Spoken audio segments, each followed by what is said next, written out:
So this year for 4th of July, we've got some pretty special things planned.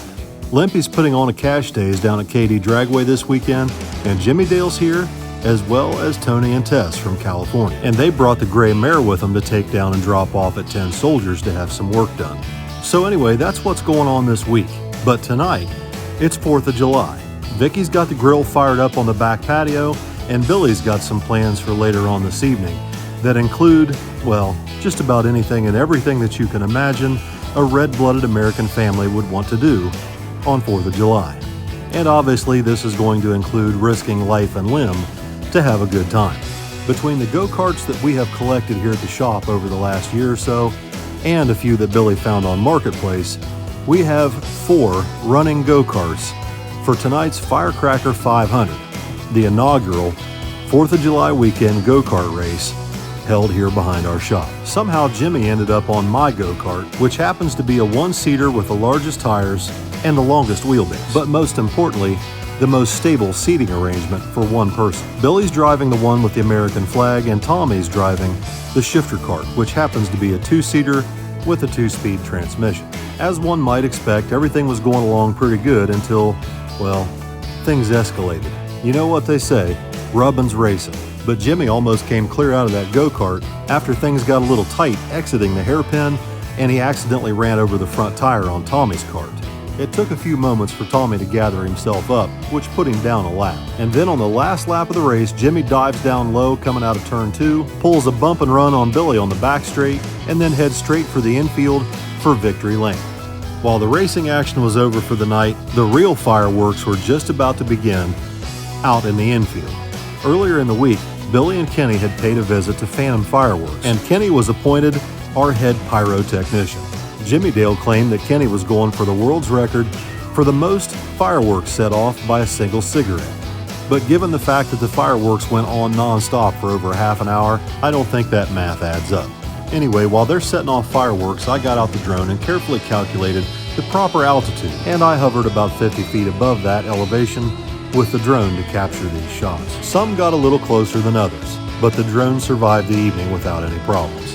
After the fireworks were over, we sat on the back patio and polished off what was left of the burgers and brats. And eventually we all headed to bed so we could get up the next morning and start the next day's adventures, which for me and Jimmy Dale was a trip into Malibu up to see Uncle Bob, who was getting ready to dyno Jimmy's 434. Now you may remember that Bob built Jimmy's engine and he put it in the Mustang, took it straight to war in the woods, and hurt a piston. Unfortunately, the armature in Jimmy's fuel pump seized up when he was making the pass and caused the engine to lose fuel pressure, which leaned out the nitrous kit and caused fatal injury to one piston, wounding 7 others. But this morning, Jimmy's 434 is fresh once again, and Bob explains to Jimmy that once we get enough heat in this engine, he's ready to start making the first pulls on it to seat the rings and see where we're at horsepower-wise. Because this time around, Bob opted to put flat-top pistons in the engine and drop the compression down.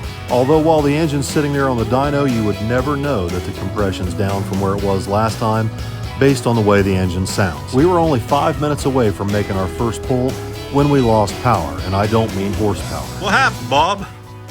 Someone turned the lights out again. Tell them the truth, that thing made so much power it knocked the power out of the building. That's what happened. Damn, 23-degree headed small block does a lot, baby. We're just getting ready to freaking make a pull. Just revved it one time, that's all it took. Wow! Power went out.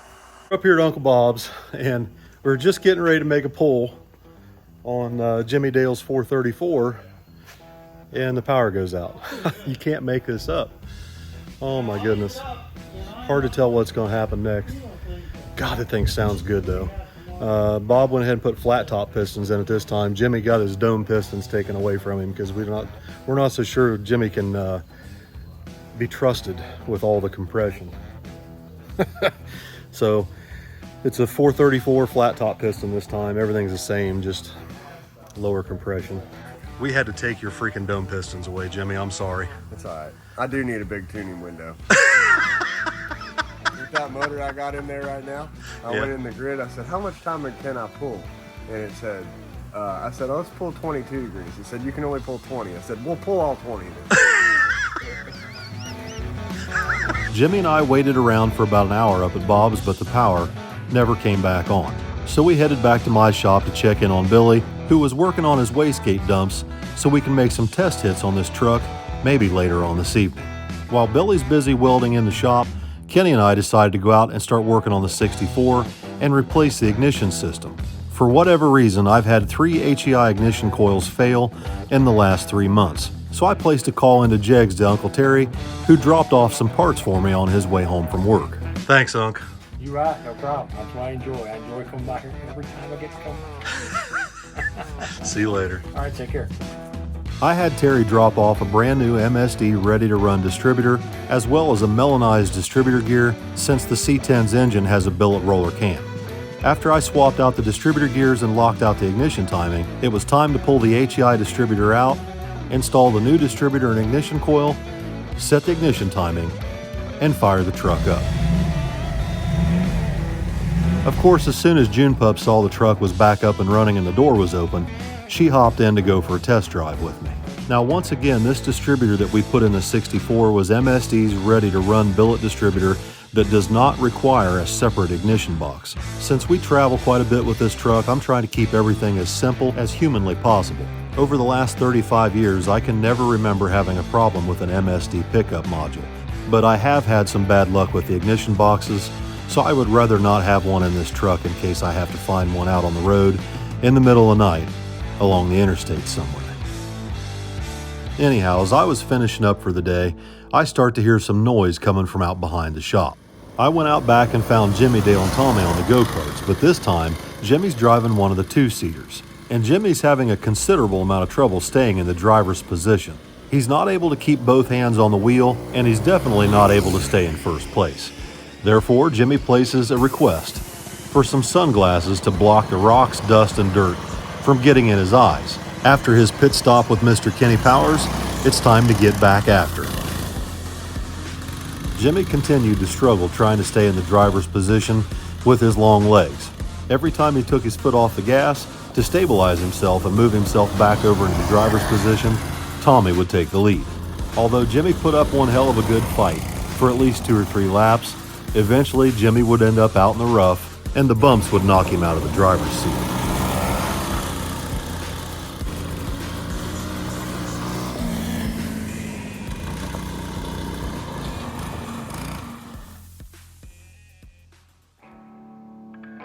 The next morning, Jimmy and I got up and made our way up to Uncle Bob's shop to try and dyno his engine again.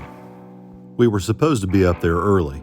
However, Jimmy Dale went out with the kids last night and played basketball until almost 3 o'clock in the morning. But Bob kept himself busy until Jimmy and I made our way up there just before noon.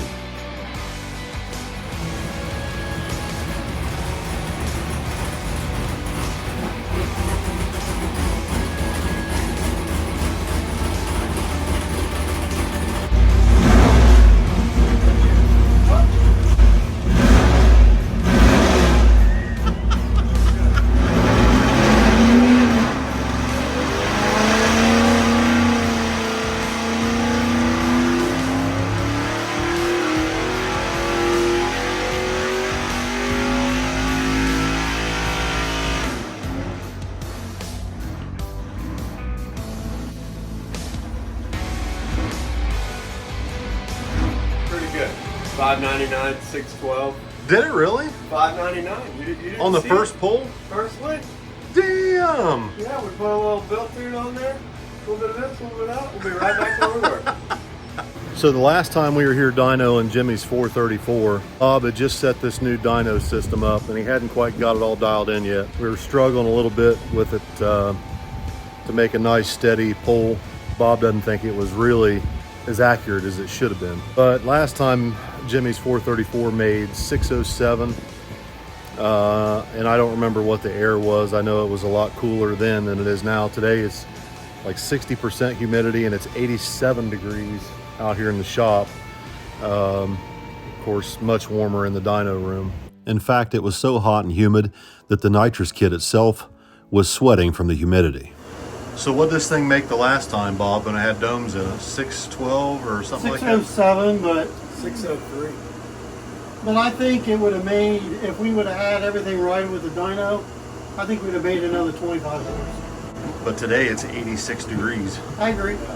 It's like standing in a hot tub in here. It is, it's pretty warm. Sauna. Although the engine made 599 horsepower on the first pull, Bob was interested to see how much power this thing could actually make. Now typically on a 4-inch stroke small block Chevy, 32 to 34 degrees is about as much timing as I'd put in it. However, given the amount of water in the air, I decided to make a swing with the ignition timing from 31 all the way to 36 degrees.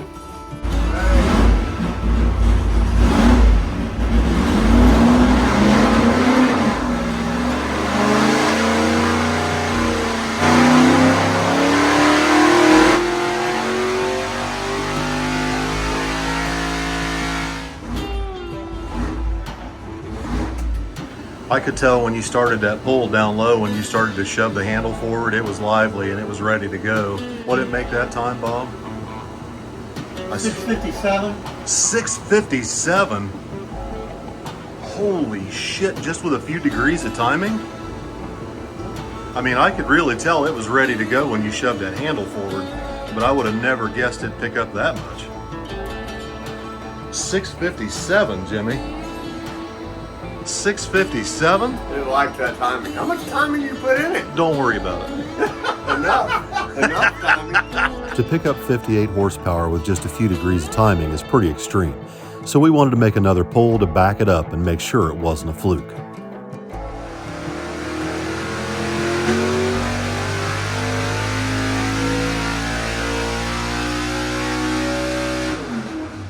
According to the dyno, the engine lost 12 horsepower on the second pull, primarily due to the temperature in the dyno room. We were all pretty ecstatic that the engine actually made more power on the dyno this time than it did the last time with more compression. Bob felt that a 25 horsepower increase could be attributed to the dyno calibration.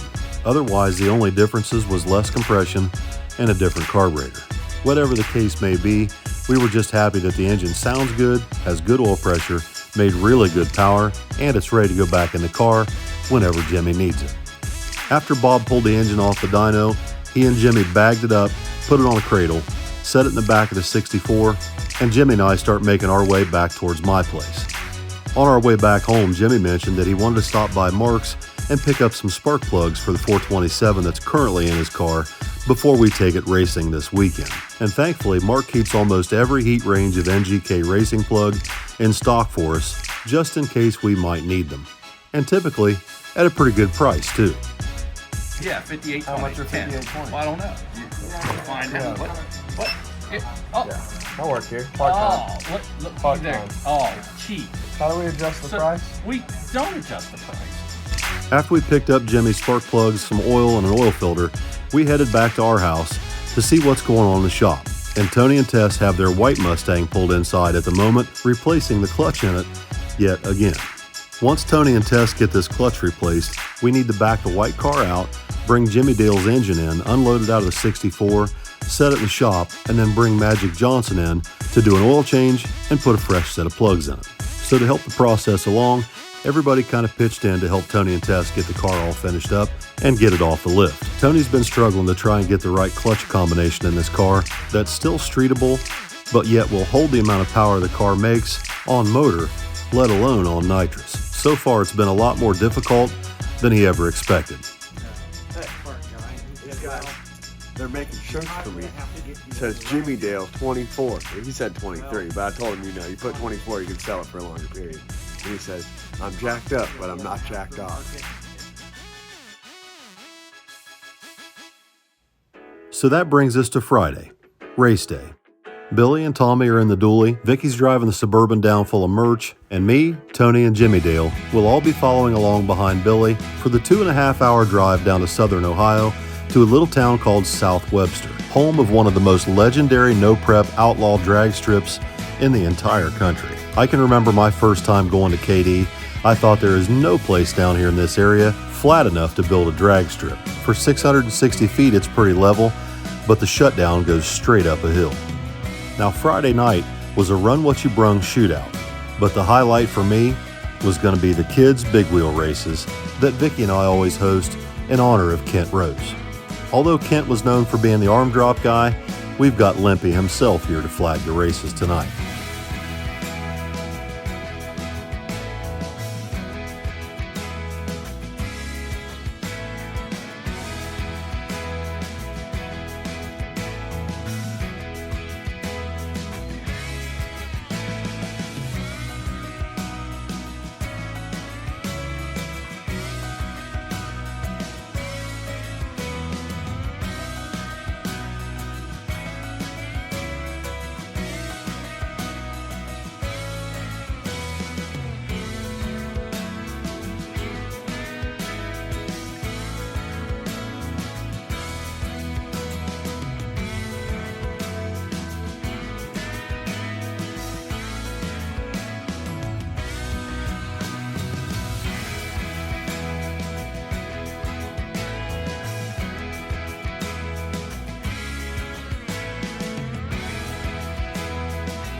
What are you doing, Jimmy Dale? Getting ready to take my motor back home. I think I've smoked about the whole entire cigarette worth of that motor left. So Oh boy. I probably got one more weekend worth of it, and then it's time to get it back to Bob's. Oh no. I don't know where to spot it tonight. So I'll have my 23-degree headers with me. Open header. No Open headers. head. Open head. So what did you think of KD?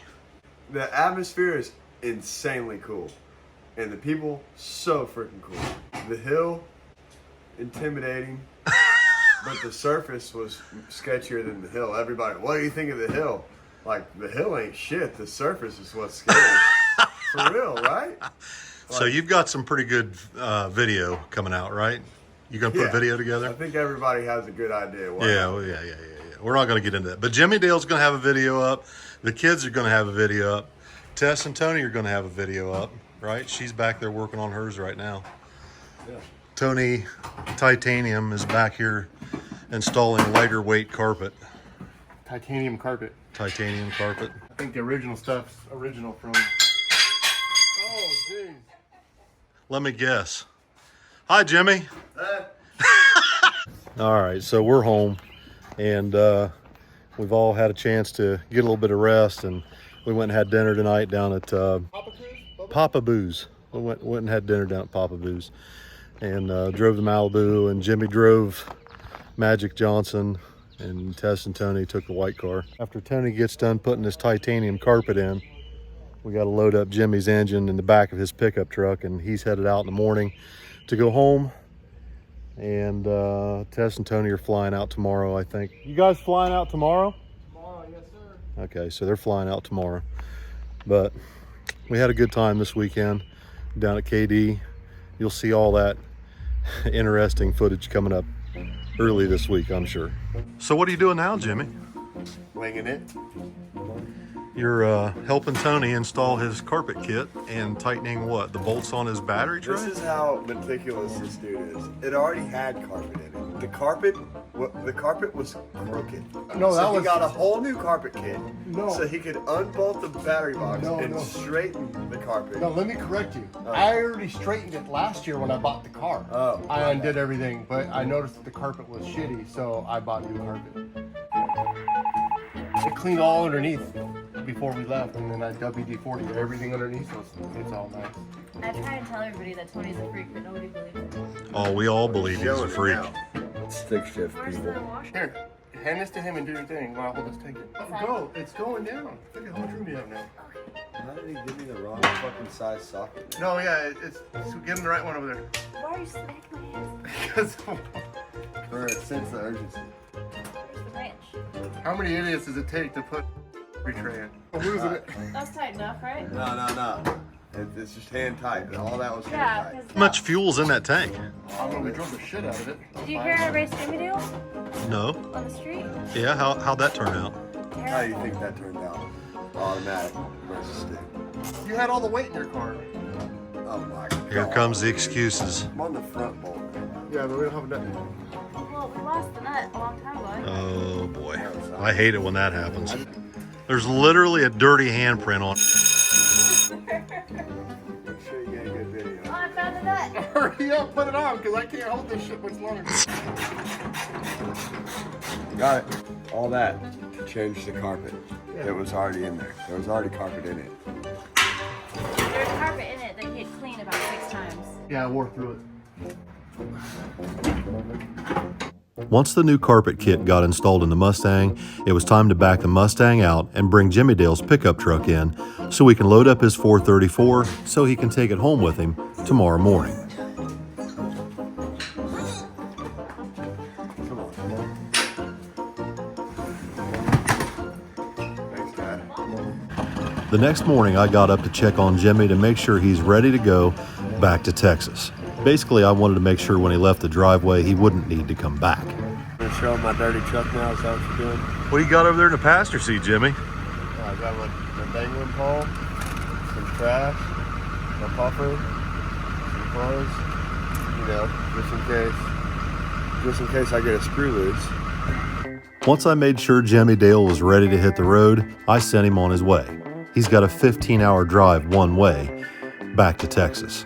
By late afternoon, it was time to load up Tony and Tess in the Suburban and haul them into Port Columbus so that they can catch a flight back to California. They're leaving their excursion and enclosed trailer here at our house, so they've got a way to haul the gray mare back to California when it's time to take it home. Anyway, now that our holiday weekend is over, and after our weekend racing at KD, Billy decided he wanted to make some changes to the Falcon. He brought it in the shop, put it up on the lift, and he and Kenny have been replotting the 4-link suspension underneath the back of the car in order to get it to work better down track like Billy's Nova. And that's not the only changes they have planned. There's going to be some major changes underneath the hood of the Falcon this week, and we also plan on getting back on the 55 Chevy too. What do you got going on here, Squirrely? Do an inventory. Do an inventory? That's what I do after every event. I gotta get everything all figured out. All right, let's...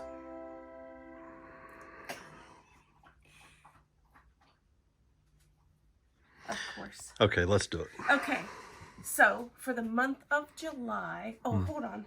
Cut. You ready? I've been ready. You never cut? Okay, everybody who places an order during the month of July gets free gasoline and freedom decals, right? And you get a chance to win. How cool is that? Plus, don't complain. This isn't the one from your wall. It's a new fresh one. Old Man's Garage sign, Street Racing Channel sign. Plus, everybody gets free decals for the month of July. We're pretty fully stocked. We've got red, gray, blue, gas pump girl, gasoline and freedom, hats are back, glitter baseball tees, V-neck pink shirts. We've got a lot in stock. Check it out.